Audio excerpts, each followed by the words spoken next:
Subscribe करें सेहत ज़िंदगी चैनल को और बेल आइकन पर क्लिक करें ताकि आपको हर नई वीडियो मिले सबसे पहले। औज़ुबिल्लाहिमिनश्शैतानिर्रजीम बिस्मिल्लाहिर्रहमानिर्रहीम।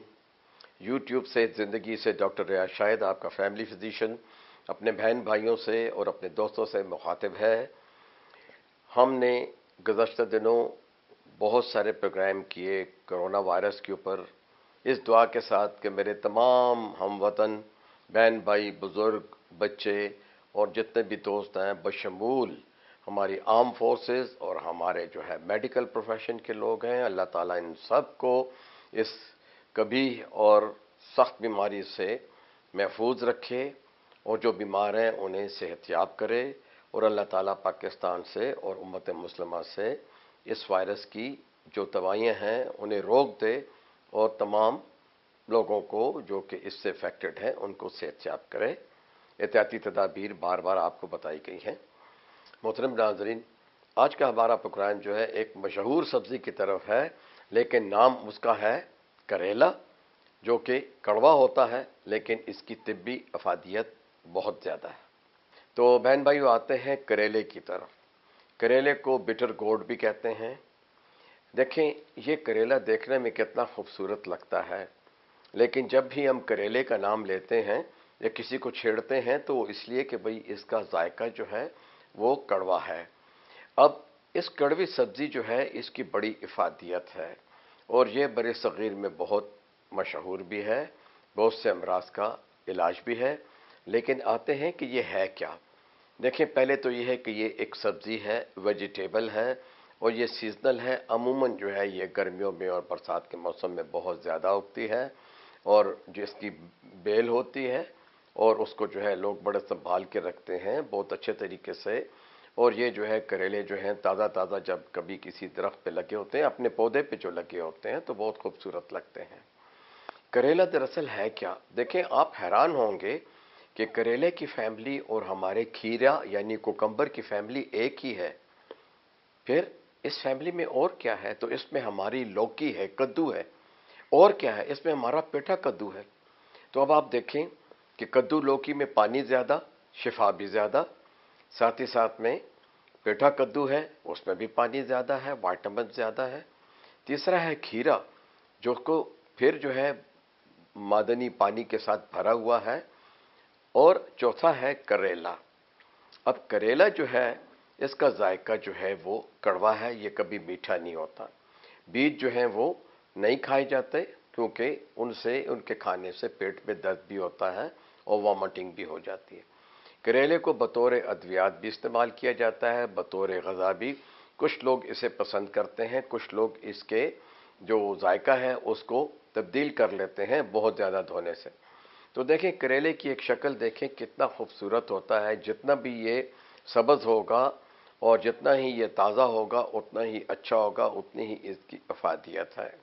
बड़े सग़ीर में इसे कीमे के साथ, गोश्त के साथ, प्याज टमाटर के साथ, कई दफ़ा आलू के साथ भी इसे बनाया जाता है। और श्रीलंका में इसकी डिश जो है वो काजू के साथ तैयार की जाती है। तैयार करने का तरीका क्या है, तैयार करने का तरीका यह है कि इसे अच्छी तरह धो के किसी कपड़े में, किसी किचन टॉवल में अच्छी तरह खुश्क कर लीजिए। फिर इसको दरमियान से काट लीजिए, इसके बीज जो है वो निकाल दीजिए। अब जो है ये करेला जो है आपके पास मौजूद है। इस करेले से अब आपने क्या करना है। पहला तरीका तो ये है कि इसकी जो है काशें काट ली जाती हैं और इसको जो है सुरख करके एक कढ़ाई में या फ्राई पैन में और सुरख करके थोड़ा सा इसे क्रिस्पी बना लिया जाता है, इसे अलग रख लिया जाता है। और फिर प्याज टमाटर और मौसमी जो मसाले होते हैं कि जिसमें सुरख मिर्च है, सफ़ेद ज़ीरा है और हल्दी है, वो डाल के जो है प्याज टमाटर में, और फिर जो है कच्चा पक्का प्याज टमाटर जब होता है तो इस करेले को उसमें डाल के जो है दम पे पकाया जाता है, क्योंकि पहले से आपने उसको हल्का सा पका लिया होता है। अमूमन ये सख्त होता है, देर से हज़म होता है और एक ही दिन में 2 दफ़ा इससे नहीं खाना चाहिए। इसी तरह इसको भून के अलग कर लीजिए, तो आप कीमे में भी डाल सकते हैं, गोश्त में भी डाल सकते हैं। कुछ लोग जो है वो इसकी फ़ादियत इसलिए कम कर देते हैं कि पहले तो वो इसके ऊपर जो दानेदार जिल्द होती है उसको छील लेते हैं। बीज निकालने के बाद इसके ऊपर जो है बहुत सारा नमक डाल के 2 या 3 चम्मच और इसको अच्छी तरह मलते हैं और फिर इसे धूप में छोड़ देते हैं और इस तरह से उसका पानी निकलता है और उस पानी को फिर इन करेलों को निचोड़ा जाता है और अच्छी तरह धोया जाता है। तो इससे जो कड़वाहट है वो बहुत हद तक कम हो जाती है।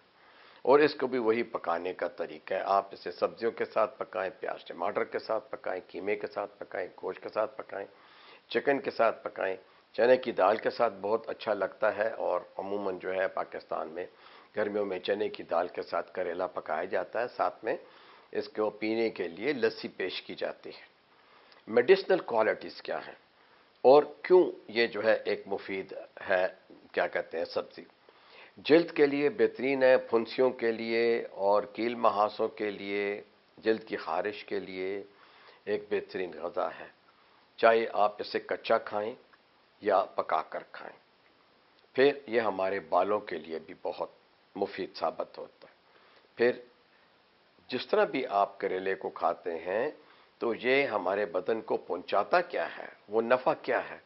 नफ़ा ये है कि पालक से ज़्यादा इसमें आयरन है, खीरे से ज़्यादा इसमें विटामिन सी है, मैग्नीशियम है, पोटाशियम है, मैंगनीज़ है और इसके अंदर जो है फाइबर है। इसमें बहुत कम मिकदार है कार्बोहाइड्रेट की, जो कि अंदाज़न 1 या 2 से लेके 1 या 2 तक होती है। जो बहुत बड़े करेले होते हैं उसमें थोड़ा सा कार्बोहाइड्रेट है। फैट्स इसमें बिल्कुल नहीं है। बाकी फाइबर के अलावा इसमें सारे विटामिन हैं। विटामिन सी की मिकदार देखें, इसमें लीमू के बराबर है। फिर विटामिन इसमें ए भी है और इसमें ई भी है और इसमें विटामिन के भी है। तो देखिए इस सब्जी के अंदर क्या क्या अल्लाह ने खूबी रखी है। अब इसका जूस लोग पीते हैं। जूस क्यों पीते हैं? ज़ियाबितस का ये बेहतरीन इलाज है मेरे बहन भाइयों। जूस निकालने का तरीका वही है जैसे जिस तरीके से हम ग्राइंडर में जो है करेले डालते हैं या कोई टमाटर डालते हैं, प्याज डालते हैं, थोड़ा सा पानी डाल के उससे ग्राइंड कर लेते हैं और इसका जूस बना लेते हैं।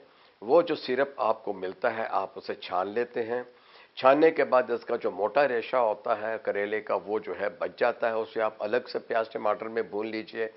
और ये जो आपके पास शरबत आता है इसका जो है 1 कप रोज़ाना या हर दूसरे दिन पीना चाहिए।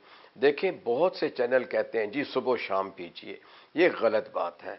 ये इंतहाई कड़वा भी होता है और साथ ही साथ में कई लोगों के मैदे पे बोझ भी डालता है और कई दफ़ा जो है वॉमिटिंग और डायरिया भी हो सकता है। तो अगर आप इसे जल्द के लिए इस्तेमाल कर रहे हैं, ताकत के लिए इस्तेमाल कर रहे हैं या ज़ियाबितस के लिए इस्तेमाल कर रहे हैं, फिर देखें अगर आप इसका मुसलसल इस्तेमाल करते हैं तो एक ही दिन में 2 दफ़ा ना करें। दूसरा ये आपका कोलेस्ट्रॉल कम करता है, ट्राइग्लिसराइड्स कम करता है जो कि ख़राब चर्बियाँ हैं हमारे बदन की। दिल के लिए बहुत बेहतर है और दिल के दौरे से भी बचाता है, निज़ाम हज़म को बेहतर करता है। अगर इसके जूस में थोड़ा सा नमक मिलाकर किसी भी ऐसे मरीज़ को दिया जाए कि जिसे कै और दस्त हो तो वो इसके 1 ही कप से जो है बहुत हद तक ठीक हो जाता है। तो जूस जो है इसके अलावा जो है करेले को बाद लोग जो है कीमा बनाने की मशीन में जो है चॉप कर लेते हैं। तो चॉप करने से ही होता है कि इसको फिर जो है लोग कपड़े में डाल के तो इसका जूस निकाल के फेंक देते हैं और फिर वो खुश्क जो करेला होता है उसे मुख्तलिफ सब्जियों के साथ, दाल के साथ, चने की दाल या कीमे के साथ पकाया जाता है। कुछ लोग इसको इसकी स्किन को भी छील लेते हैं, इसको नमक से साफ़ करते हैं और फिर जो है इसका एक समोसा सा बना के भुना हुआ प्याज कीमा जो है इसमें डाल के और इसके धागे से बांध के इसको जो है इसकी तरकारी या सब्ज़ी बनाते हैं जो कि बहुत अच्छी लगती है। अब जब आप इसको कीमे की मशीन में डालें तो खुदारा जो है जो जूस आप निकालते हैं ये उन लोगों को दीजिए जिनके बदन पे खारिश ज़्यादा हो, कील महासे निकलते हों, पेट में कीड़े हों, कमज़ोरी महसूस करते हों, शुगर उनकी कंट्रोल ना होती हो। तो जिस दिन आप करेला पकाएं तो अगर उसको आपने मैश करके जो है उसमें जो चॉपर होता है तो उसके पानी को जो है उन मरीज़ों को छान कर दें कि जिनको शुगर कंट्रोल नहीं होती। लेकिन अगर जो लोग अद्वियात या इंसुलिन ले रहे हैं वो अगर रोज़ाना जो है करेला खाएंगे तो शुगर बहुत हद तक कम भी हो सकती है। इसलिए मेरे बहन भाइयों जो है ये सब्ज़ी रोज़ खाने की नहीं है, इसको आप अल्टरनेट डे पे अगर बीमारी के लिए इस्तेमाल कर रहे हैं तो अल्टरनेट डे पे इस्तेमाल करें, वरना हफ्ते में गर्मियों के सीज़न में एक दफ़ा जो है इसे ज़रूर ट्राई करें। करेला जो है इसका अचार भी डाला जाता है, सिरके में भी अचार जाला बनाया जाता है और इसका जो है तेल में भी अचार बनाया जाता है। जो अचार इसका बनाया जाता है उसके अंदर फिर हम लोग गाजर और अदरक और साथ में लहसुन भी डालते हैं और इसका बहुत ही लजीज किस्म का अचार बनता है और आपको उसमें बिल्कुल कड़वाहट महसूस नहीं होती। देखें, अचार जो भी आप बनाते हैं वो हाजिम होता है और वो हमारे अंदर जिस्म की फफूंद को ख़त्म करता है। हालांकि खुद भी वो जो है ऐसे बैक्टीरिया की वजह से बनता है जो कि उसको जो है अगर आप गर्म तेल में डाल के धूप में रखते हैं अचार के मसाले के साथ तो वो जो है एक बेहतरीन किस्म का मुरक्कब है, लेकिन वो भी ज़्यादा नहीं खाना चाहिए। ख़ासकर ब्लड प्रेशर के मरीज़ जो हैं वो ये अचार ज़्यादा ना इस्तेमाल करें क्योंकि इसमें नमक बहुत ज़्यादा होता है। तो अगर आप चाहते हैं कि आपको मज़ीद मालूमात जो है करेले के बारे में दी जाएं, तो अगर आपके सवालात जो है वो हमारे इस प्रोग्राम से मुताबिक हुए तो हम जो है दोबारा जो है आपकी खिदमत में हाजिर होंगे। शुक्रिया।